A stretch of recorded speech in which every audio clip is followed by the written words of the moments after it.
Comme peut-être vous vous en rendez compte, je n'ai pas vraiment fait la différence entre ce qu'on appelle les utopies, c'est-à-dire des lieux supposés idéaux, des sociétés parfaites, et ce qu'on appelle des dystopies ou contre-utopies, c'est-à-dire des univers de cauchemar. En effet, c'est l'une de mes thèses, l'utopie est à double tranchant, ce que j'avais commencé par évoquer avec l'Eldorado, où on se trouvait un peu trop bien, et peut-être que la caractéristique de l'utopie est précisément une certaine inhumanité, une impossibilité à vivre. En tout cas, on verra dans l'évolution de ce propos cette dimension de double face et peut-être l'abolition entre utopie et dystopie, c'est-à-dire finalement un lieu où, contrairement à ce que le nom semble l'indiquer, il n'est pas possible de vivre. Précisément cette question de l'humanité est présente de façon extrêmement forte dans cette notion d'harmonie. Les utopies de l'harmonie, troisième volet, après l'histoire, après la liberté. À un moment, j'ai songé intituler cette séance « Les utopies de l'égalité », mais harmonie me semble beaucoup plus large et finalement ouvrir davantage de possibilités. Et effectivement, il y a un point commun entre les utopies égalitaires et inégalitaires, c'est bien cette notion d'harmonie. Que signifie l'harmonie ? Premier temps, pourquoi l'harmonie ? Quel est le sens de l'harmonie ? L'harmonie, comme vous le savez, est d'abord un terme musical qui signifie la science des accords, c'est-à-dire la manière d'agencer des sons différents pour composer un son qui est en concordance, en accord, un son finalement qui présente une certaine qualité, une certaine, pourrait-on dire, qualité d'ajustement. Donc, cette harmonie suppose à la fois le multiple, la différence, par exemple, Do, Mi, Sol, un accord, et en même temps, une certaine évolution dans le temps, soit une harmonie avec un accord qui est plaqué, soit un accord où les notes sont égrenées, et puis, finalement, une certaine unité. C'est donc un point d'équilibre, cette harmonie, entre l'un et le multiple. Or, cette question de l'un et le multiple est précisément la question philosophique en politique la plus ancienne, pourrait-on dire. La question qui se pose en effet est comment vivre ensemble alors que nous sommes différents ? Comment, à partir du multiple, du divers, arriver à créer une communauté, une entité ? C'est la question qui se pose depuis l'origine, que ce point d'équilibre-là, à trouver, et cette notion d'équilibre est essentielle, c'est bien pour cela que j'ai commencé par ce film Equilibrium, c'est-à-dire trouver le point d'équilibre entre ce qu'on appellerait la diversité, la pluralité, et une forme de cohérence.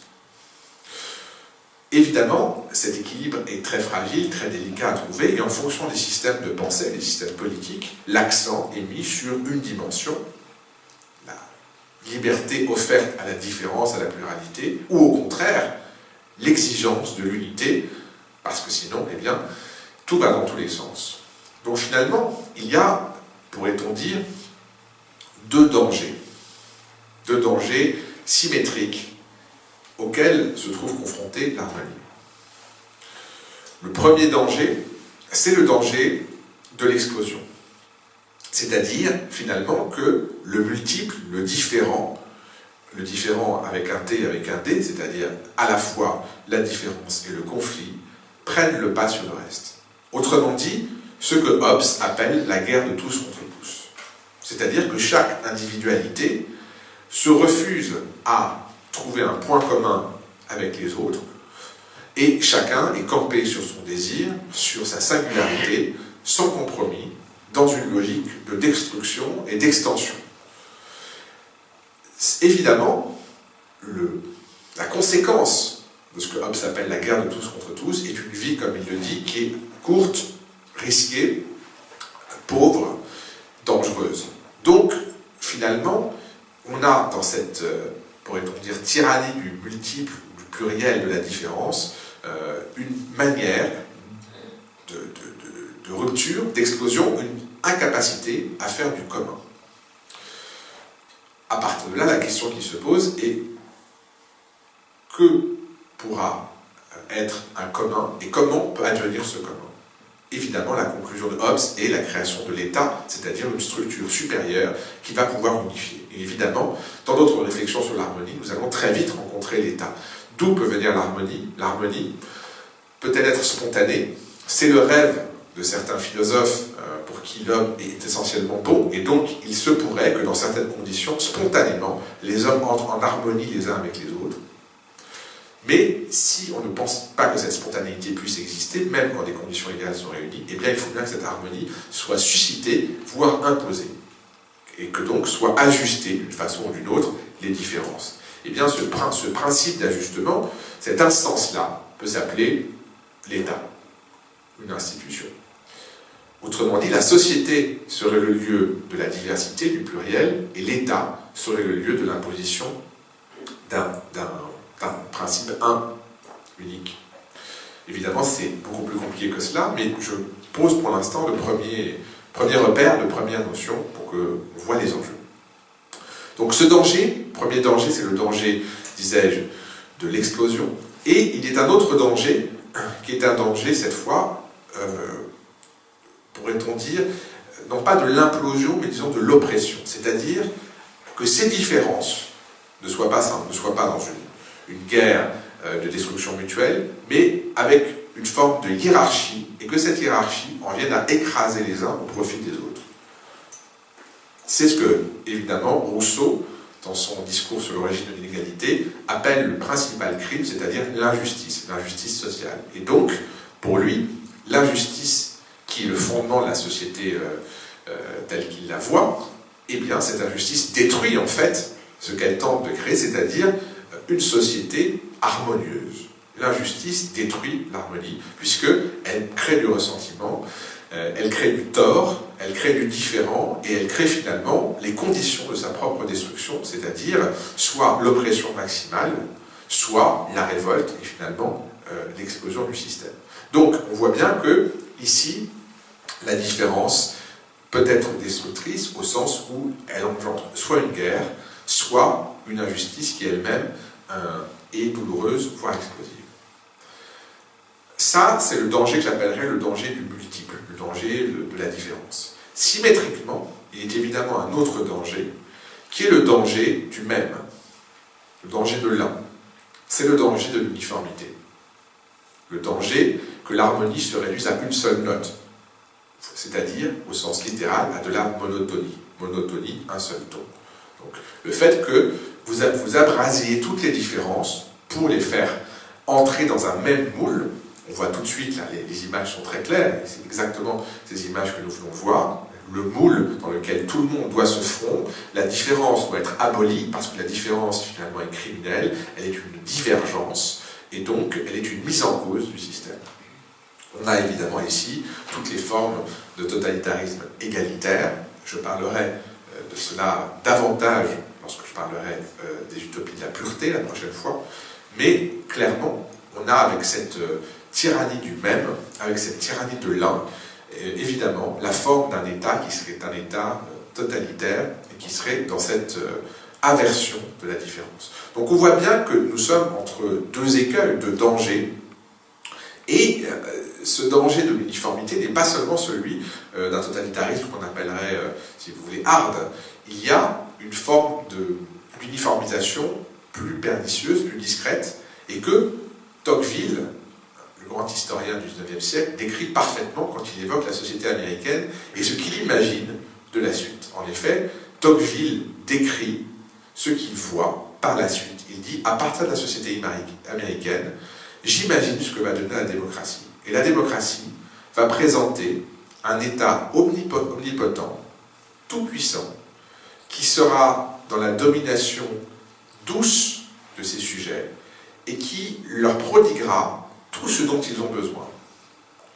Et les sujets seront, qui ne sont plus les citoyens, seront totalement infantilisés, totalement biberonnés et finalement totalement soumis à cet État qui sera pour eux comme une forme matricienne, nourricière, et qui prendra le pas, y compris sur leur conscience. Et la dernière phrase de ce texte visionnaire de Tocqueville est « Que ne peut-il leur ôter la peine de penser ?» Donc, ici, cet état, si vous voulez, qui prend tout l'espace et qui finalement arraisonne et prend en son sein pour les infantiliser et finalement les mouler les différents sujets qui étaient différents, qui ne sont plus, eh bien, on voit ici qu'il y a cette même logique, si vous voulez, d'uniformisation et de contrôle.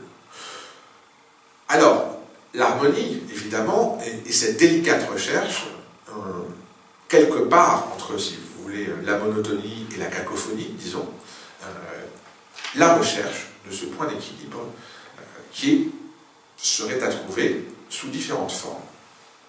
C'est mon deuxième point, après le sens de l'harmonie, les formes possibles de l'harmonie. Quelles sont ces formes? Eh bien, une première forme, et on va voir que ces formes sont contraires, une première forme serait une forme que j'appellerais plurielle, c'est-à-dire où l'harmonie résonne à partir de différences qui sont des différences assumées, reconnues et même valorisées. Et donc, ces harmonies plurielles sont des harmonies qui reposent sur des fonctions. On pourrait parler d'harmonie fonctionnelle. De quoi s'agit-il? Eh bien, si vous prenez par exemple la République de Platon, dans le deuxième livre de la République, Platon imagine ce qu'il faut pour faire une cité. Et il parle des besoins fondamentaux. Il dit, voilà, pour faire une cité, il faut par exemple des cordonniers, des cuisiniers, il faut un certain nombre finalement de métiers. Et ces métiers répondent à des fonctions. Et ces fonctions eux-mêmes, eh bien, permettent de satisfaire des besoins.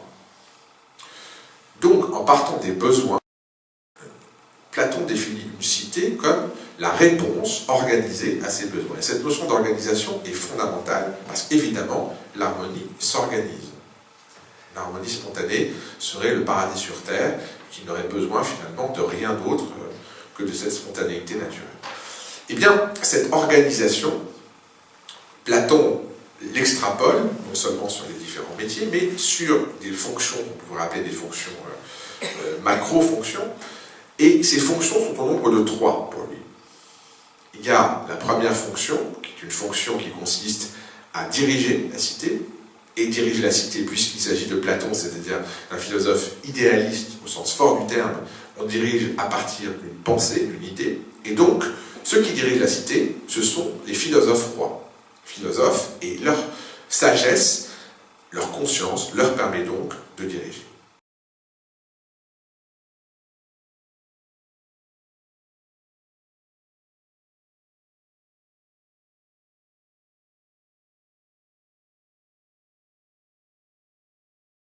Ce que Platon appelle les gardiens.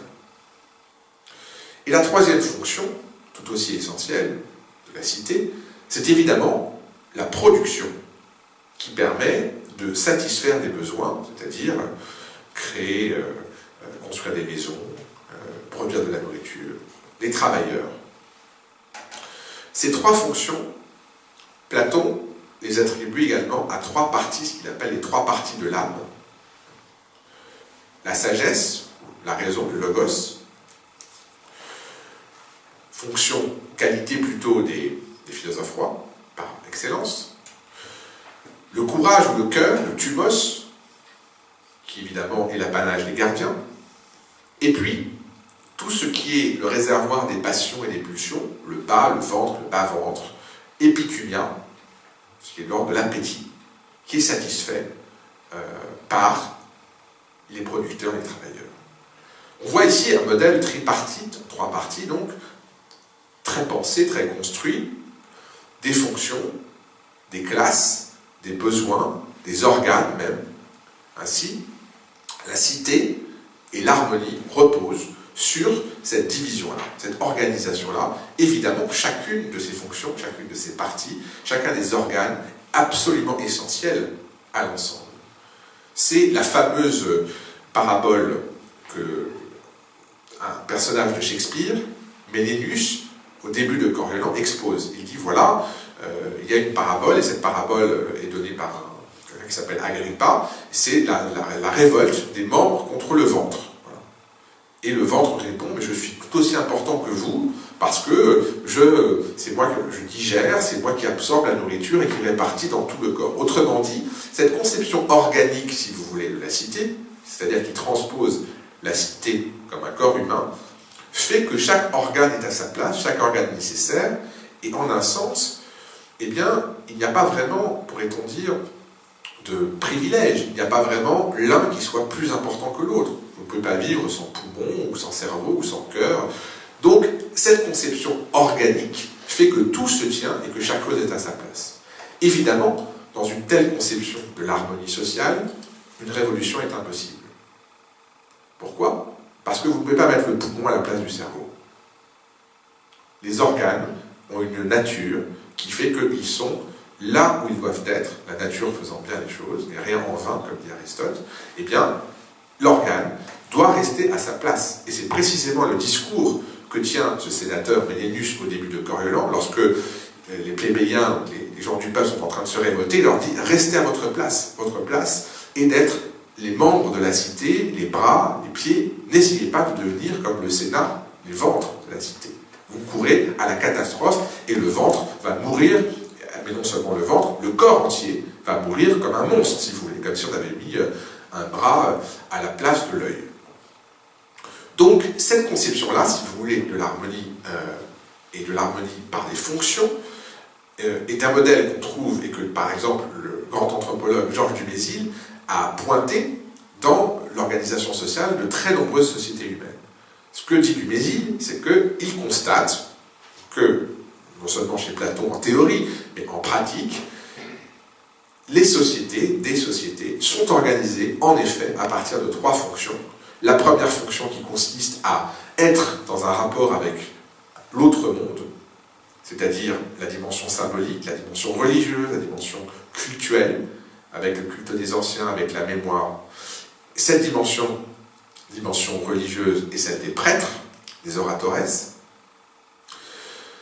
La deuxième dimension est la dimension de défense, en effet, les bellatores, ceux qui font la guerre, bellum, qui défendent, attaquent, protègent, dans un monde qui est un monde de guerre.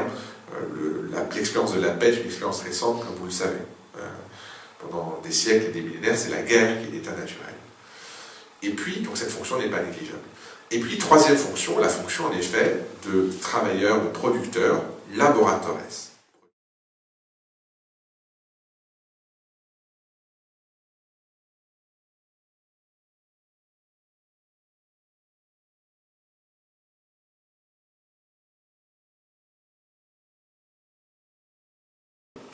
Et que ces fonctions sont censées, chacune, avoir une valeur, et donc, eh bien, n'entraînent pas, semble-t-il, en tout cas selon les cas, de hiérarchie nécessaire. Évidemment, le philosophe roi dirige, évidemment, le clergé est relié à Dieu. Donc il y a une primauté, le premier ordre, dit-on, pour le clergé.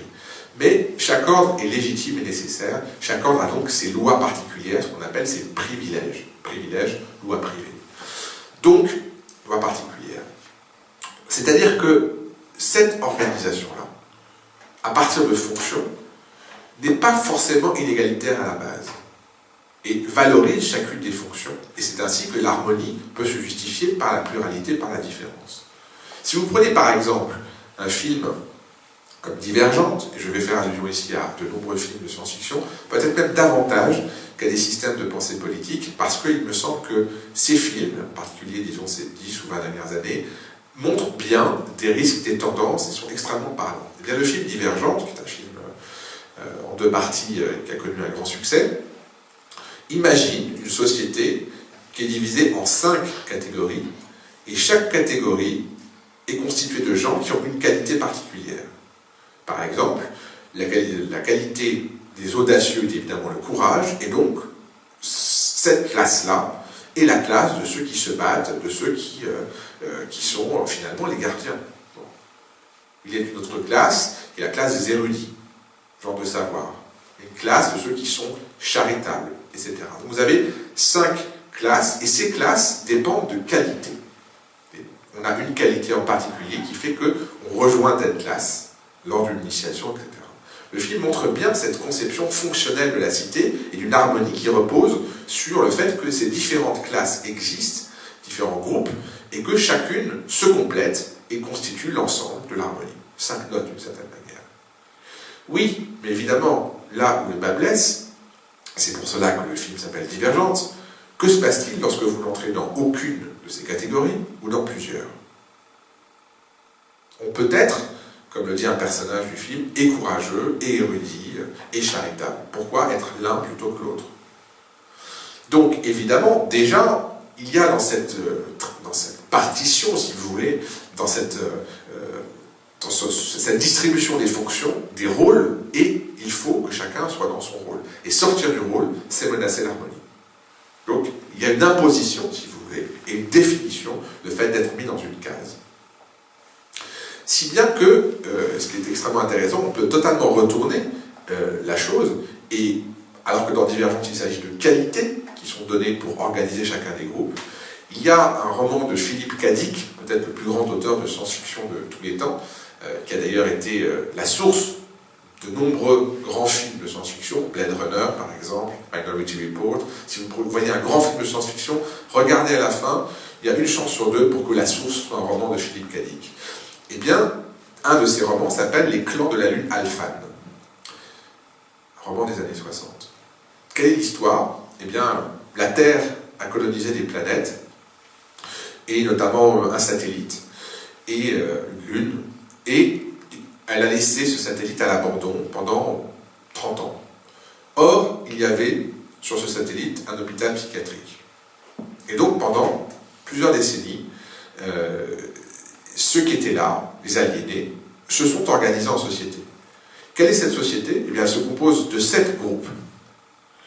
Un premier groupe qui s'appelle les Pars, et c'est un groupe qui passe son temps à se défendre contre toute menace possible et à organiser ses défenses, ses stratégies. Un groupe qui s'appelle les Hébés, qui reste dans une espèce de contemplation un peu ahurie, un peu stupide. Un autre groupe qui s'appelle les Mânes, qui est extrêmement guerrier, extrêmement agressif, ambitieux. Et en fait, je pourrais continuer sur les 7, le premier, évidemment, découle de la paranoïa, ce sont les paranoïaques. Le deuxième groupe est le groupe des maniaques. Le troisième groupe est le groupe des hébéphrènes. Vous avez les obsessionnels. Autrement dit, ici, ce ne sont pas les qualités, mais ce sont des pathologies mentales, ce sont des maladies mentales qui ont fait que chaque groupe s'est construit et que cette société, eh bien, tant bien que mal, s'est organisée à partir non pas de qualité, mais de défaillance. Et chacun s'est réparti à partir de sa pathologie. Donc, la question, c'est le statut, si vous voulez, de cette qualité qui permet l'organisation, qui permet la répartition, l'organisation de la société. Qualité ou pathologie. Et de surcroît, dans cette organisation fonctionnelle plurielle, deuxième critique qu'on pourrait faire, à part le fait d'être mis dans une case et puis le renversement de la qualité, c'est la subtile hiérarchie, subtile ou non d'ailleurs, qui finalement découle de cette organisation en fonction. Si vous prenez ainsi un roman qui s'appelle Les Monades urbaines, Les Monades urbaines, qui est un roman de Silverberg, le titre anglais est The World Inside, le monde à l'intérieur. L'histoire est la suivante. La Terre est menacée de surpopulation. Elle est finalement avec désormais 10 milliards ou 20 milliards d'habitants. Et donc, pour endiguer ce risque, les hommes ont construit des tours absolument immenses, de 1000 étages. Et chaque étage est composé d'environ 1000 personnes. Donc, étage immense, quasiment un village. Et votre place, si vous voulez, dans ces tours, qui s'appellent des monades, est finalement liée à votre statut social. Donc vous avez tout en haut les dirigeants, les artistes sont à peu près un peu juste en dessous le milieu. Donc vous avez, en théorie, si vous voulez, social qui dépend de votre place dans l'immeuble, mais vous avez aussi un niveau qui vous montrait de façon géographique très claire. Voilà, plus vous êtes élevé dans l'immeuble, et plus vous occupez un statut social élevé. Bon. Et ces immeubles sont censés être absolument autosuffisants, c'est-à-dire que c'est une métaphore de la société. Vous ne pouvez pas sortir de l'immeuble. Ceux qui sortent de l'immeuble sont appelés les anormaux. D'ailleurs, évidemment, au bout d'un moment, certains n'en peuvent plus, ils se jettent de l'immeuble, ils ne supportent plus cette contrainte sociale, et la société est organisée pour que vous trouviez à votre niveau, dans les niveaux autour, dans les, disons, 50 ou 20 niveaux autour, tout ce qu'il vous faut pour vivre, de façon complètement organisée, et pour répondre à tous vos besoins. Donc ici, parce que la métaphore est spatiale directement, elle n'est plus, si vous voulez, dans une division avec simplement une répartition des fonctions. On voit bien que les fonctions induisent en partie un certain niveau, si j'ose dire.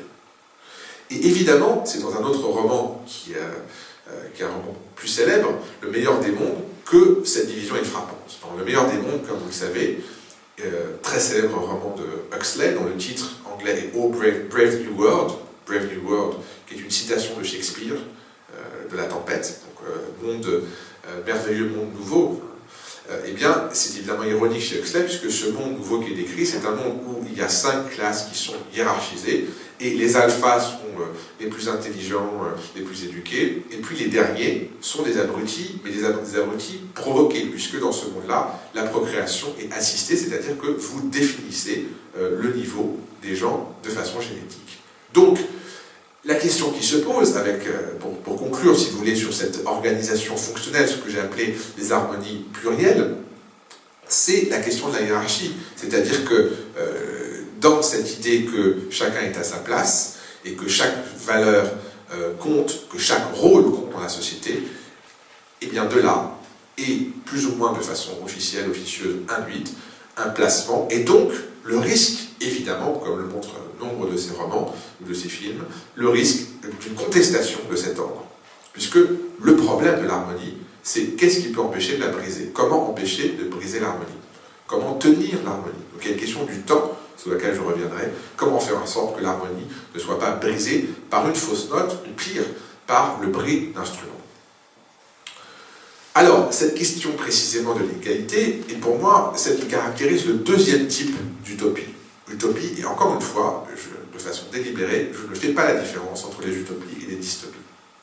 Puisque, comme je vous le montre, les utopies sont tout autant critiquables, les dystopies ont simplement un côté négatif plus prononcé de façon officielle. Mais les utopies et les dystopies prétendent résoudre le problème de l'organisation sociale, en particulier par cette idée d'harmonie. Donc, après ces utopies que j'ai appelées, enfin, les harmonies que j'ai appelées harmonies plurielles, les harmonies que j'appellerais maintenant duels.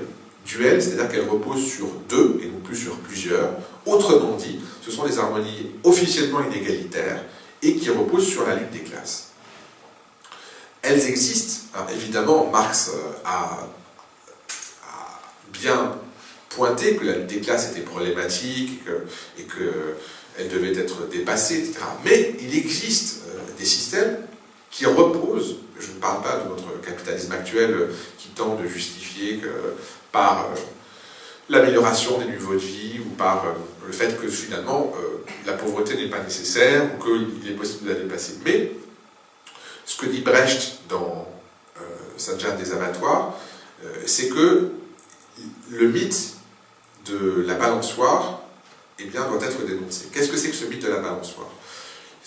Les gens qui sont en haut, c'est-à-dire que la balançoire est comme ça, il y a des gens en bas et des gens en haut. Évidemment, il y a plus de gens en bas pour que ceux qui sont en haut soient en haut, parce que sinon, si on avait autant, ça changerait. Donc il y a des gens en haut, il n'y en a pas beaucoup, puis il y a des gens en bas qui permettent que la balançoire soit comme ça. Et les gens en haut disent « venez nous rejoindre ».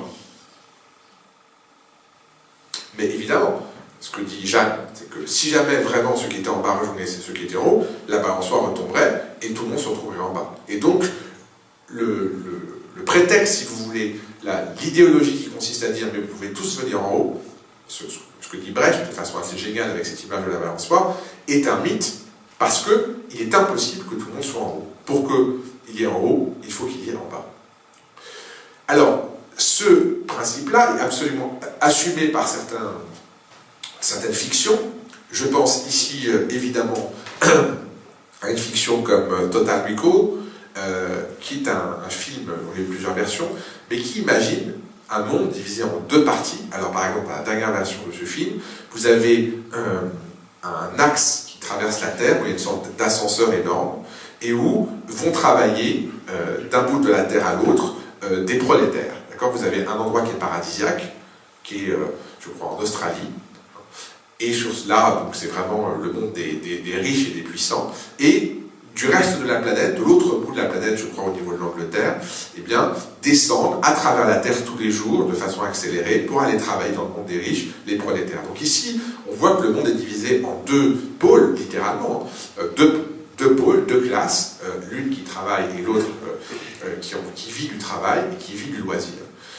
Cette vision-là, et c'est pour ça que les œuvres de science-fiction sont toujours extrêmement fortes quand elles sont bonnes, puisqu'elles elles mettent en instance, elles mettent en image, elles mettent en choc des intuitions. On le trouve aussi dans le film Elysium. Elysium est un film où la planète Terre est devenue une espèce de poubelle où vivent eh bien, précisément les prolétaires, ceux qui vivent dans des taudis, etc. Et puis a été construite une station spatiale qui s'appelle Elysium, qui a une forme d'anneau, absolument paradisiaque, où vivent les riches, et vivent là. Et de la Terre, eh bien, ils récupèrent, grâce à des robots, un certain nombre de choses. Bon. Et évidemment, comme dans toutes ces œuvres, il va y avoir un grain de sable, c'est-à-dire quelqu'un qui va, à un moment donné, tenter de briser ce système-là, par exemple, dans Total Recall, en cassant l'ascenseur entre les deux parties, ou bien, dans Elysium, en faisant venir tous les pauvres sur Elysium. Donc, ici, cette dualité-là, si vous voulez, cette polarisation de la société, est dans ces différents cas que je vous expose, donnée comme nécessaire, elle est justifiée, on verra comment, elle est absolument fondatrice, et donc l'harmonie ici, ce qui peut vous sembler choquant, eh bien, l'harmonie découle de l'inégalité. C'est parce qu'il y a inégalité qu'il peut y avoir finalement un système de contrepoids et d'équilibre. Évidemment, cet équilibre n'est pas favorable à tout le monde, ça va de soi, c'est le moins qu'on puisse dire. Mais il a le mérite dans ces systèmes-là, et notamment parce qu'il y a évidemment, pour le coup, une armée extrêmement forte, donc il y a un système de contrôle qui permet d'éviter toute révolte. Puisqu'évidemment, le problème de cette société duelle, elle affirme, si vous voulez, sa hiérarchie, et sa hiérarchie inégalitaire, elle l'assume, mais elle l'assume évidemment auprès d'une violence tout aussi assumée. Donc, voilà pour cette harmonie que j'appellerais duel inégalitaire, et il y a aussi un autre exemple qui, je trouvais très, très fort. Ce n'est pas simplement une égalité par la richesse, ou plutôt par l'espace, enfin, qui est polarisé dans l'espace, mais par le temps. Il y a un film qui s'appelle Time Code, et dans ce film, eh bien, en fonction de votre niveau social, vous avez une durée de vie. C'est-à-dire que vous grandissez jusqu'à 25 ans, et puis à 25 ans, vous avez 24 heures de vie. Et pour avoir à nouveau du temps, vous devez travailler, et en travaillant, eh bien, vous êtes payé en temps. Ce qui est génial comme idée. Et la société est structurée, je dis d'exprimer ça comme ça est génial, je ne dis pas que cette société est géniale, évidemment, je dis que l'idée que le temps de vie est la richesse et que vous êtes payé en temps de vie, et le fait de le montrer comme ça est génial. Et en fait, les riches vivent dans un endroit protégé au centre, et pour passer les différentes murailles, vous devez donner une année de vie, 10 ans de vie, etc. Et ceux qui vivent au milieu ont devant eux 1000 ans, ou 200 ans, ou 500 ans de vie. Évidemment, comme dans tous ces films, pour que ce système-là soit mis en cause, au début du film, un de ces prolétaires qui n'a que 24 heures à vivre se voit donner, eh bien, des centaines d'années de vie.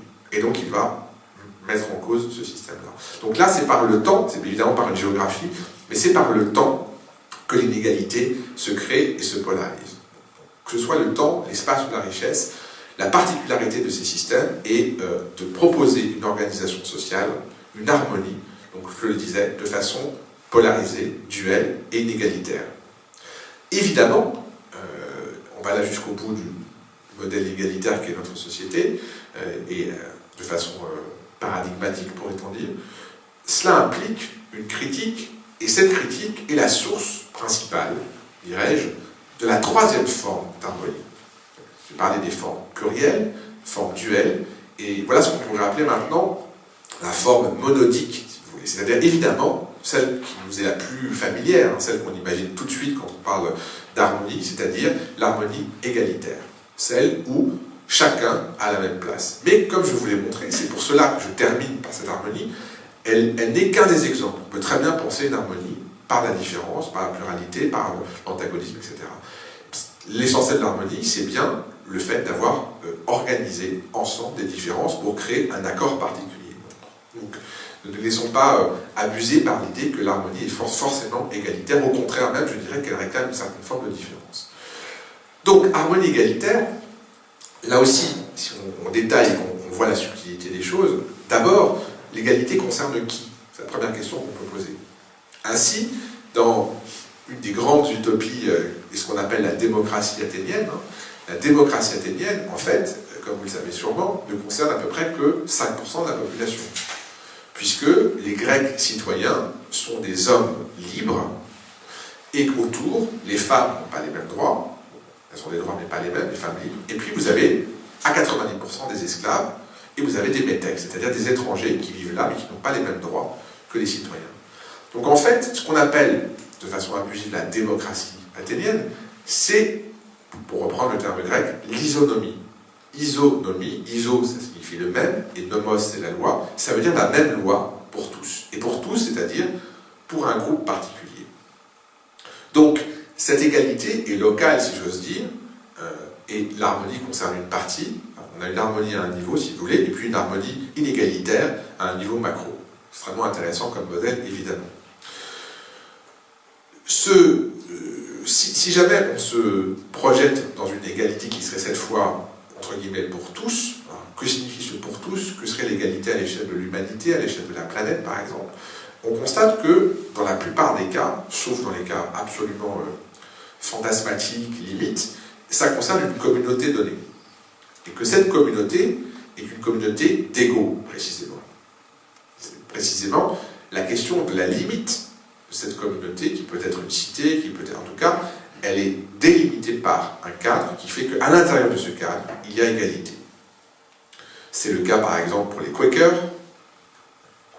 ou, vous savez, cette secte puritaine protestante, qui, eh bien, justement, considère qu'il y a égalité. C'est pour ça, d'ailleurs, qu'on s'appelle par son prénom, on se tutoie, et qu'il n'y a pas de hiérarchie. Le protestantisme, d'ailleurs, à l'inverse du catholicisme, qui est vraiment une religion de l'inégalité, puisque vous avez, je le dis de façon tout à fait neutre, hein, je veux dire par là qu'il y a le pape qui est au-dessus de l'archevêque, qui est au-dessus de l'évêque, qui est au-dessus du prêtre, c'est-à-dire que vous avez une hiérarchie, vous avez une discipline. Alors que dans le protestantisme, il n'y a pas ce rapport de hiérarchie, et le rapport est censé être direct avec Dieu, dans une égalité entre fidèles. C'est pour ça que, dans un temple protestant, on peut prendre la parole, quiconque veut prendre la parole, ce qui n'est évidemment pas possible dans une église catholique, puisque vous devez respecter la hiérarchie. Bon. Donc on a deux modèles, si vous voulez, on pourrait dire égalitaire ou hiérarchique, et ce modèle égalitaire, protestant, est celui qui fait qu'on a, eh bien, cette idée d'égalité, et c'est pour ça que, puisqu'il y a une fraternité qui se fait, vous êtes l'égal de l'autre. Et donc, aux États-Unis, on appelle par son prénom, dans cette logique, si vous voulez, de la terre des égaux, on appelle l'autre par son prénom. Donc, ce rapport d'altérité est un rapport, dans cette logique-là, d'abord égalitaire. Évidemment, le cas limite, une fois qu'on est sorti des communautés données, par exemple le kibbutz, qui est une communauté en Israël, où chacun vit au même niveau que les autres, en contribuant comme les autres, donc vraiment une logique égalitaire de l'apport et du partage. Et la question est de savoir quelle est l'échelle. Et plus l'échelle est vaste, évidemment, plus le projet est vaste. C'est le cas, bien sûr, du modèle socialiste, voire communiste, c'est-à-dire l'idée qu'à chacun, eh bien, de façon harmonieuse, chacun va recevoir selon ses besoins, et non plus selon ses mérites ou selon ses richesses, et que chacun va pouvoir être finalement placé de façon égale par rapport à une structure, l'État, qui, elle, va répartir dans un souci d'absence d'inégalité, de destruction des injustices. C'est évidemment le centre même, vous le savez, c'est pour ça que je vais aller très vite là-dessus, le centre même de la critique marxiste, c'est-à-dire l'injustice, qui en fait prolonge en partie la critique rousseauiste, c'est l'injustice sociale, qui est le fléau, qui est la destruction de la société, et donc la nécessité de construire un État qui détruit cette injustice, qui détruit cette inégalité, et une société d'égalité. Évidemment, le problème qui se pose par rapport à ce modèle égalitaire, cette harmonie-là, c'est de savoir qui va la faire régner.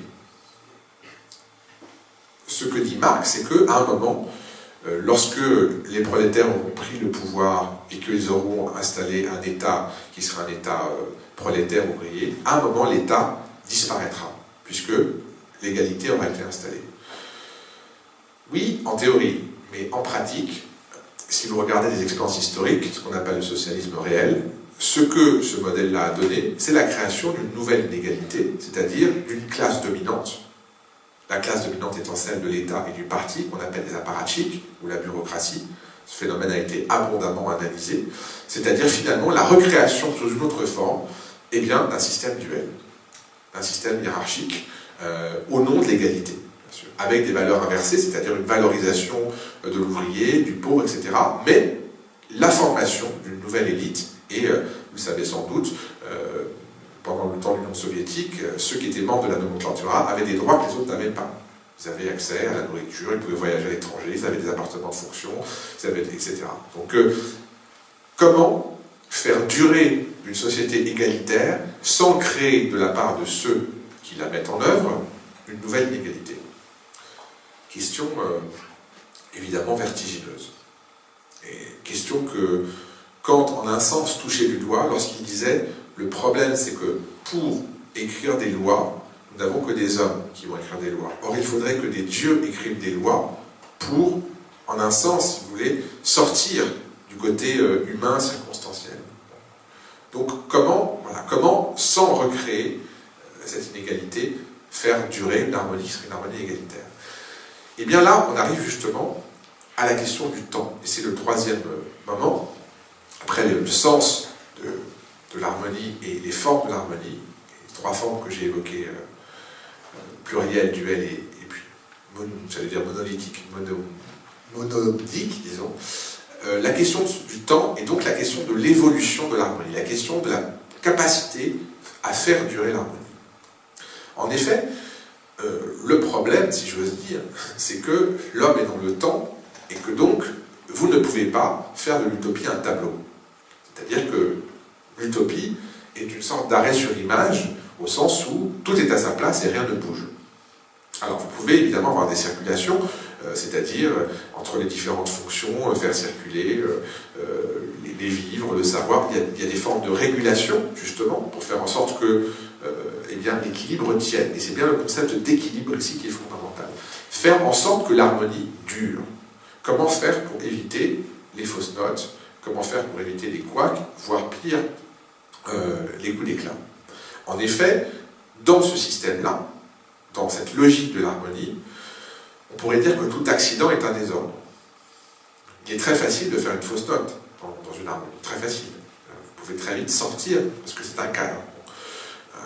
Il y a cette remarque magnifique dans l'étude des jours. Vous savez, il y a ce piano qui est le piano à cocktail. Un des personnages, on joue du piano et ça fait des cocktails.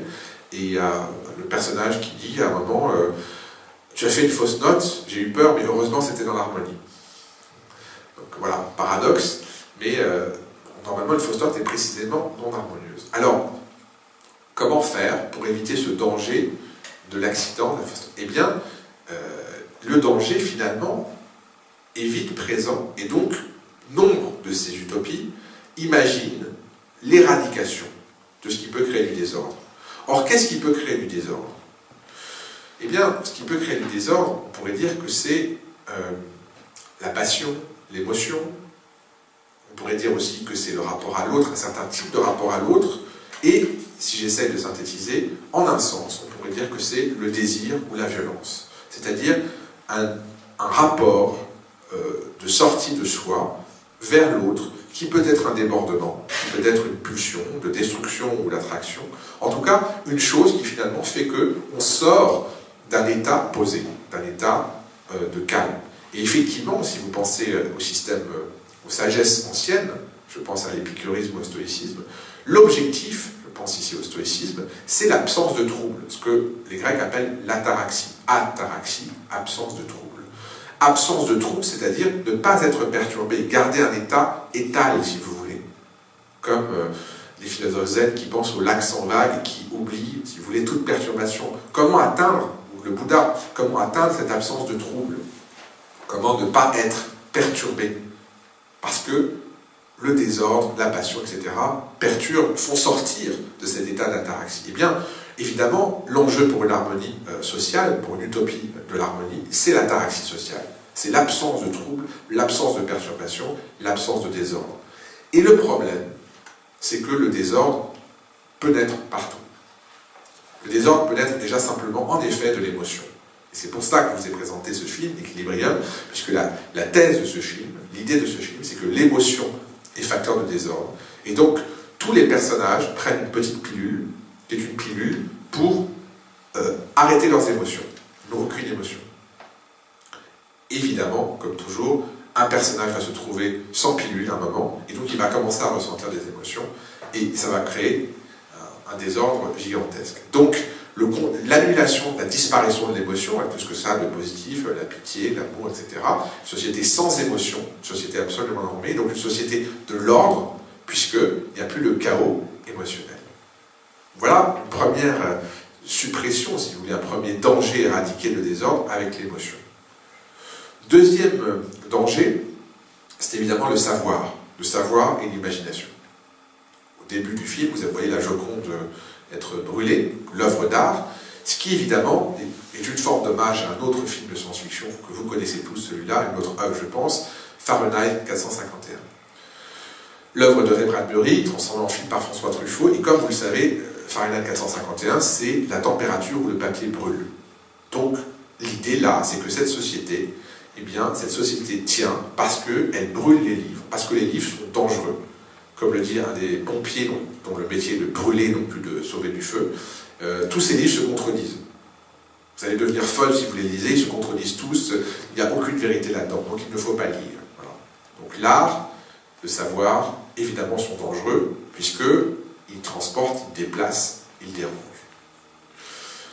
Alors, autre source de désordre, si on continue, si vous voulez, dans cette échelle, eh bien, évidemment, la technologie même, c'est-à-dire tout ce qui nous simplifie la vie en un sens, peut devenir, notamment si elle n'est pas maîtrisée ou si même paradoxalement elle s'arrête, source de désordre. C'est la thèse du roman Ravage de Barjavel. Vous savez que Ravage se compose de 3 parties, c'est un roman magnifique.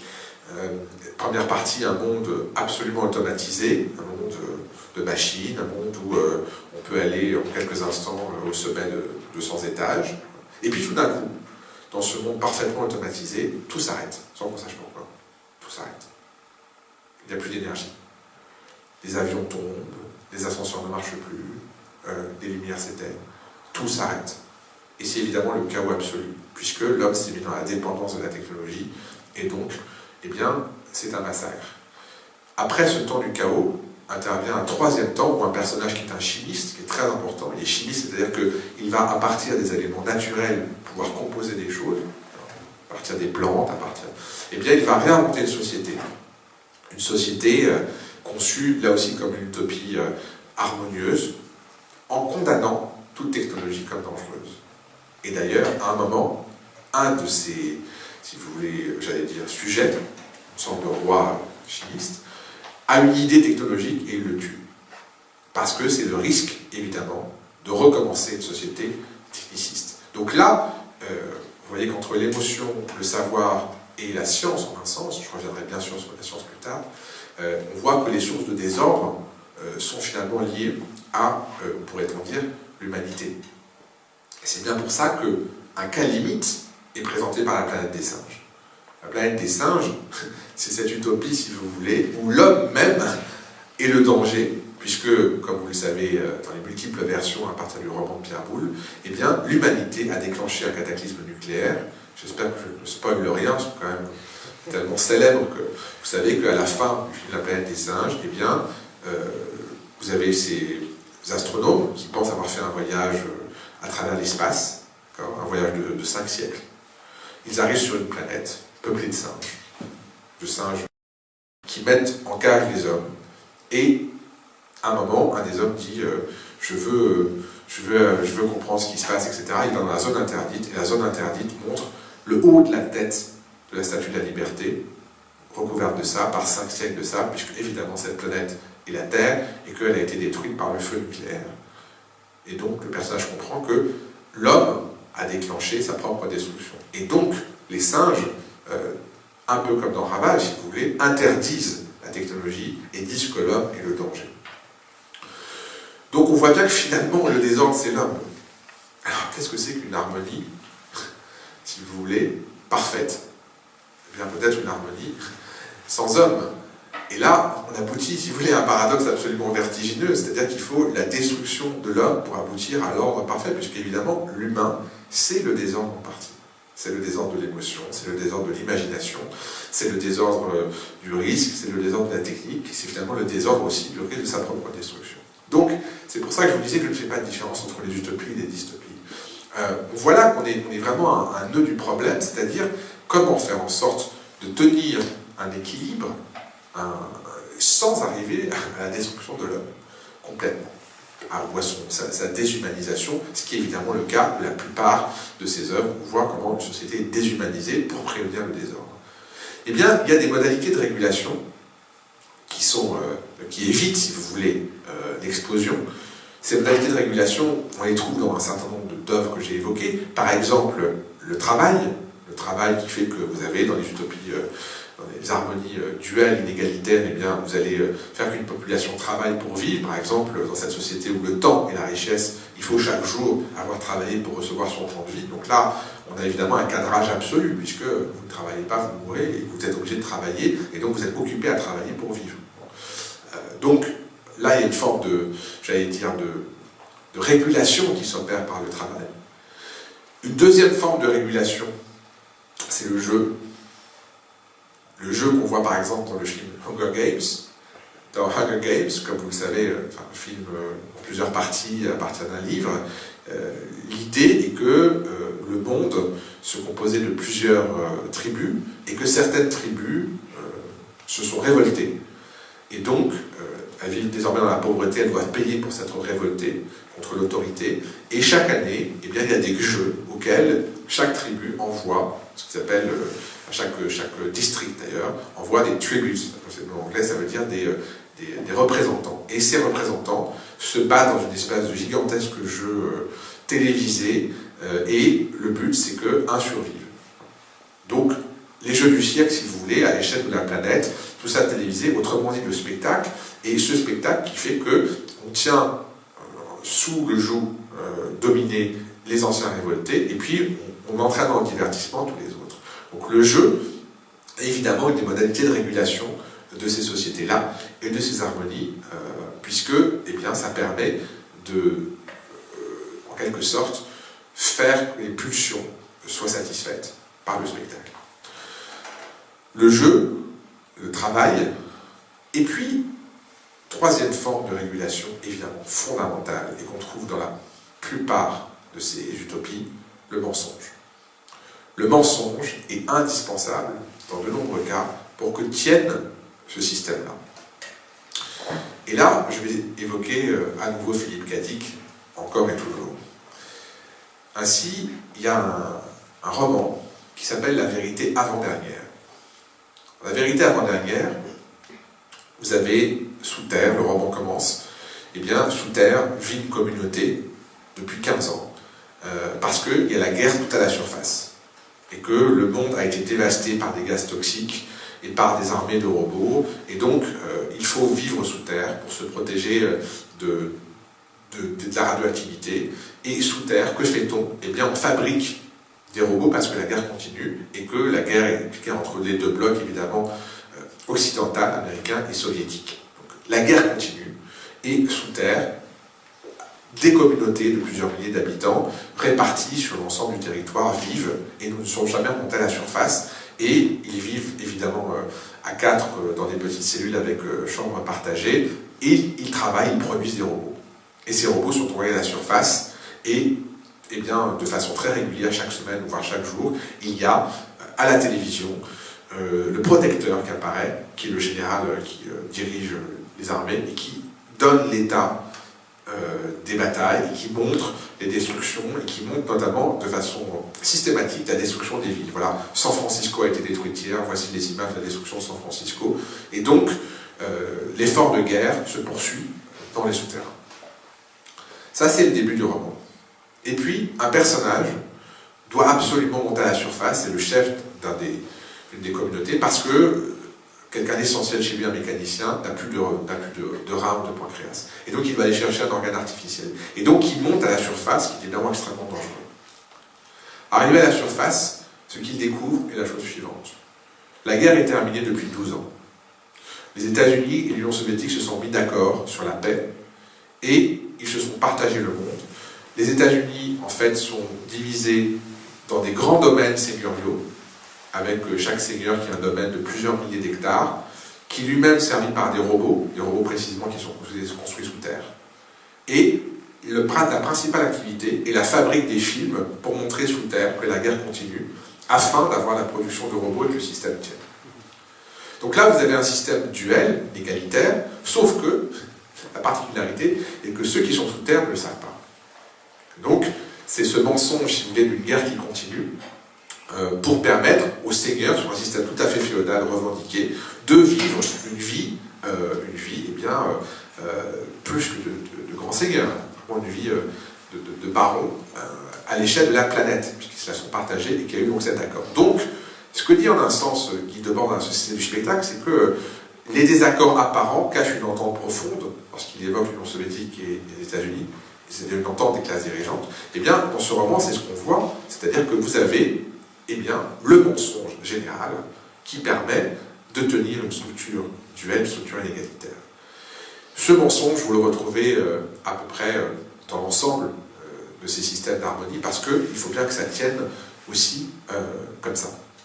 Par exemple, le mensonge de l'égalité. Alors, régulation, je l'ai dit, les dangers du désordre et ces manières de réguler. Évidemment, la forme de régulation pérenne, l'instance de régulation pérenne, c'est l'État.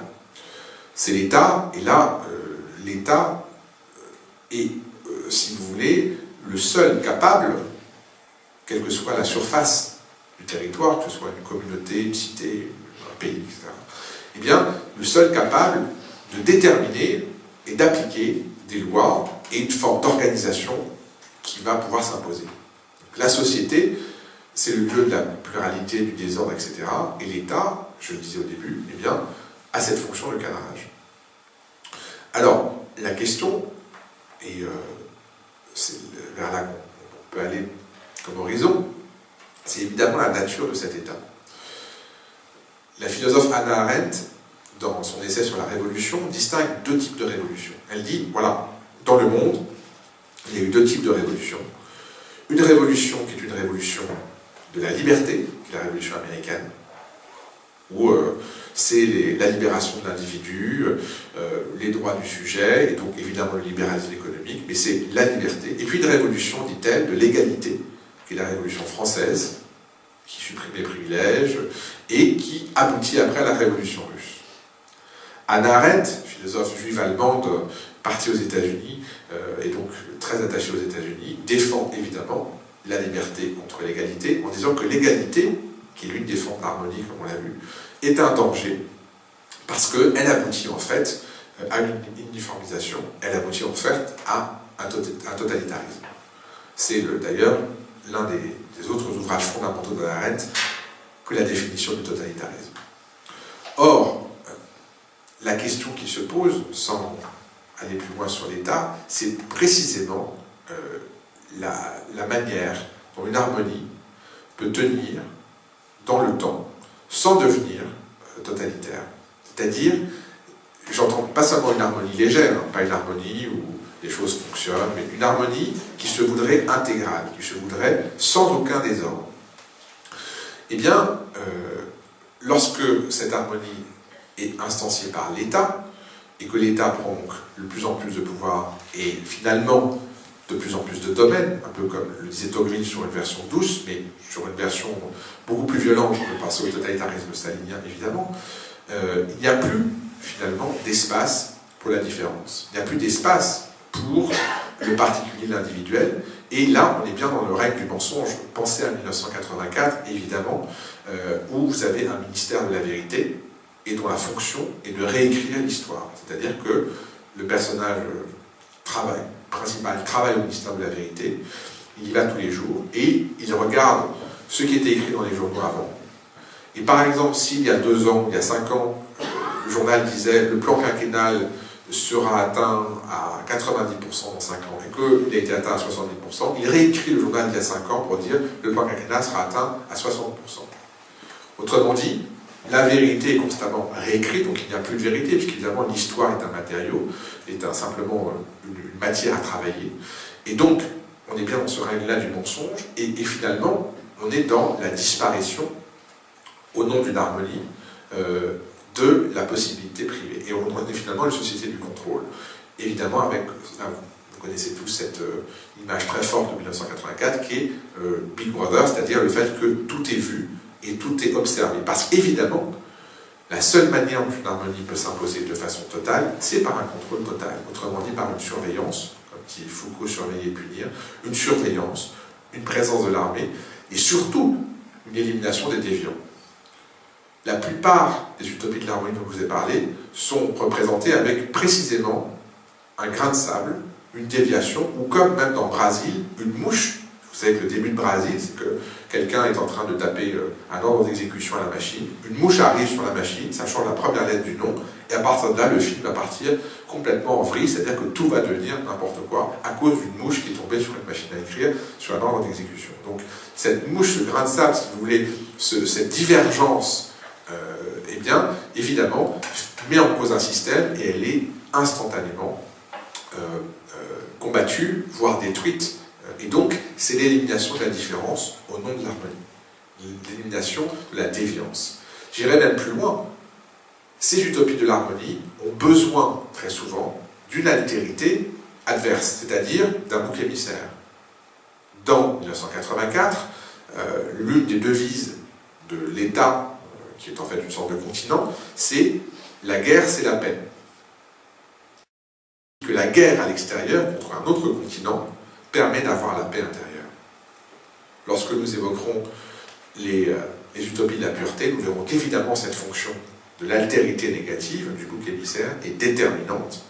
C'est grâce à cela que la cohésion peut être créée. Donc l'harmonie, oui, mais à quel prix? Eh bien, au prix du sang, au prix de la vie, et nous verrons, parfois même, au nom de la pureté, c'est ce que nous verrons la prochaine fois. Merci.